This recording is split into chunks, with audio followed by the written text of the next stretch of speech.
Աշխարհը կնոջը 1 տոն է նվիրել հայրիս 2 տոն մարտի 8 եւ ապրիլի 7, կինը մայր, քույր, սիրելի էակ, մեծարված ու գնահատված։ Կանանց մասին խոսել են բոլոր արվեստագետները՝ գրող, քանդակագործ, նկարիչ, երաժիշտ։ Կնոջը սիրահարված եղել են աշխարհը ծնկի բերած բոլոր զորավարները, հանուն կնոջ մղել են ահեղ ճակատամարտեր։ Տոնին ընդառաջ եւս 1 անգամ գնահատելու ու արժևորելու կնոջ դերը լավագույն առիթն է։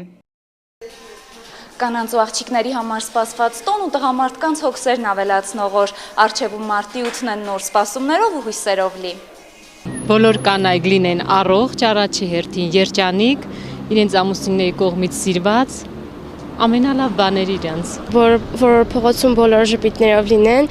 իրենց սիրած մարդկանց հետ, ես սիրում եմ ստանալ